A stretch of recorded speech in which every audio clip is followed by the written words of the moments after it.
D1 called out Rick Ross for the Satanist he is. And Rick Ross, if it even is a he, I mean, who even knows? I haven't looked into it. I assume it is, but they're deceivers like their father, the devil. But anyway, Rick Ross, the only things out of his mouth, what do you hear? You can't talk. You have no room to talk. You haven't given 20,000 turkeys to poor families. You haven't given 10,000 bikes to people who didn't have bikes growing up. And these Luciferians, all they can fall back on is their philanthropy because that's all they got. That's why they do it. For moments like this when they get called out. You can't be raping little children and brainwashing millions, if not billions of people at this point to kill each other, to hurt each other, to traumatize each other, to divide their communities, and not get called out at some point. So what are you told in these Freemasonic halls that Rick Ross is definitely a part of? What are you being told by your Papa Satan?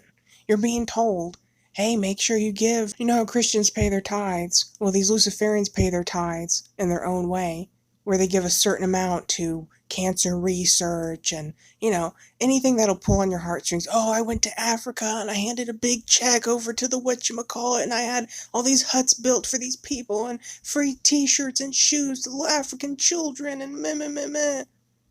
So that whenever you call them out, they can say you have no room to talk because you weren't able to do as much as they did. Yeah, they're doing all that on the surface, but behind closed doors, what are they doing? It's either one or the other. Either people talk a good talk and they can't walk half the walk, or they speak a lot of poison out of their mouth while they're doing a lot of beautiful things with their hands on the surface, And Rick Ross thinks it's okay. As long as I give some money to people who are in need, allegedly, we don't even know. Because those people, maybe they're not even real people. Maybe a lot of them were actually Luciferian families who just seemed like they were on hard times or whatever. Because these families are bigger than you think they are at this point. It could be 7, 8 out of 10 people who are part of these families for all we know. Anyway, he thinks as long as I give some money to people in need, then I can encourage violence on the radio. One of the biggest rappers out here. It's not like he's just some dude down the street doing this in his mama's basement. I haven't listened to the radio in a long time, but when I was growing up, he was on the radio. I'm the biggest boss that you've seen thus far, and Devil's a Lie. I think those were like the two biggest songs I remember when I was pretty young. And, encouraging this crap. Music is programming, okay? I don't care if you consider yourself a Christian or whatever. If you subject yourself to satanic music, even if some of it doesn't seem that satanic, it could be a positive or a Christ-like message, but with some cussing in it, or a little bit of, violence. Unless it's violence aimed directly towards the devil and the demons, or something like that, you've got to be careful. Because you're programming yourself, whether you want to admit it or not. And if you keep hearing about getting drunk, getting high, gang banging, having sex with loose women or loose men, or talking about this, that, and the other, that's satanic, you're going to be what you listen to. They say you are what you eat, but you are what you subject yourself to.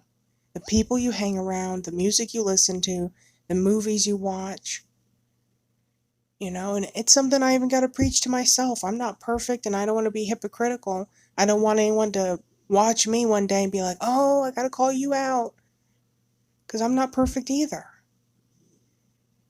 But if you look on my music app, where all my playlists are for all my music, there should not be anything satanic on there. There should be nothing that's got cussing in it or anything like that. It should all be Christian music and or clean music.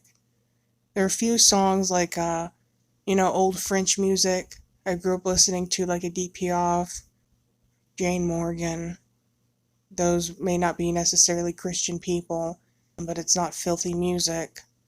And, stuff like that. But 98% of it is straight up Christian music. That stuff really does stick with you. There's sometimes I watch things I shouldn't watch. And there are gray areas, in my opinion, where I don't really know. Like, is it okay for me to look at this? Is it not okay? I'm not sure. But I'm trying to get better every day. I'm trying to be sanctified and keep sanctifying. But I try to give advice and take you along on my journey. And if I know anything, I know music is programming and you have to be careful. And Rick Ross is a Luciferian loser, a loserfarian. Shut his mouth. What a joke. 1,000 trikes. Give all the young girls who pregnant Pampers for Christmas for 20 years. Yeah, you give them all this, and then you turn around and tell them to shoot themselves. So what good does it do? What good does it do? You know? If I help an old lady across the street, but as soon as we reach the other side, I turn around and push her into traffic and she gets hit by a car and dies, well, what's even the point? Because it looked good, because I made sure someone took a picture of me while I was helping her across the street, and I went and put that on all the covers of the magazines. So if you dare try to get mad at me for pushing her in the street, well, you have no proof, and I've got proof that I helped an old lady cross the street, so what can you say? You have no room to talk. Sayseth the Rick Ross.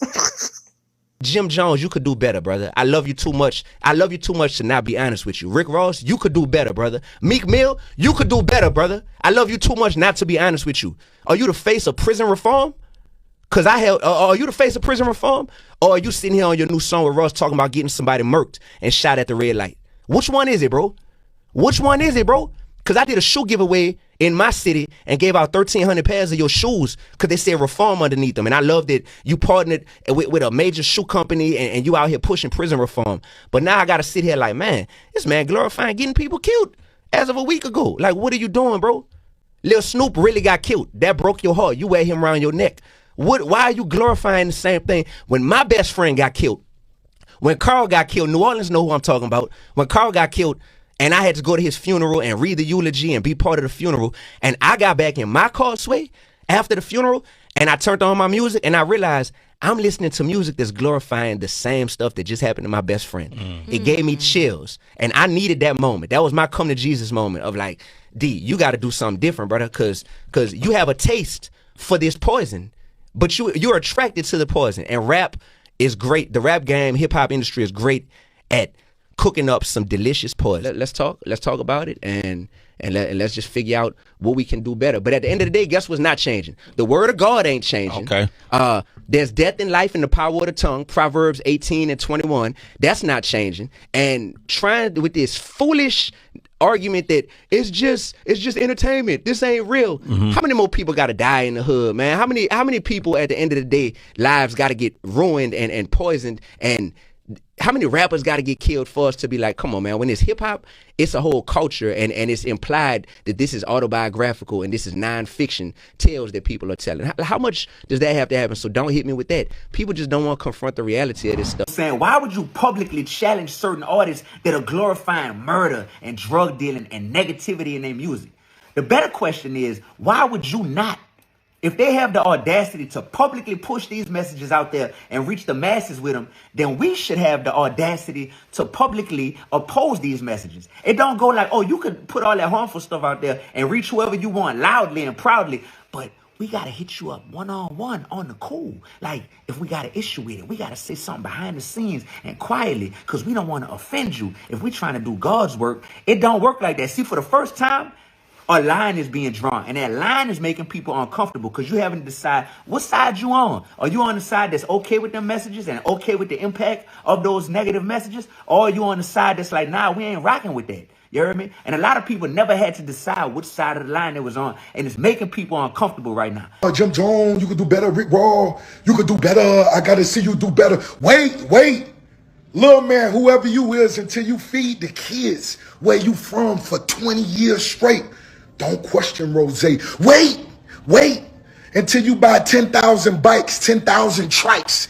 Give all the young girls who pregnant Pampers for Christmas for 20 years straight. Don't question boss.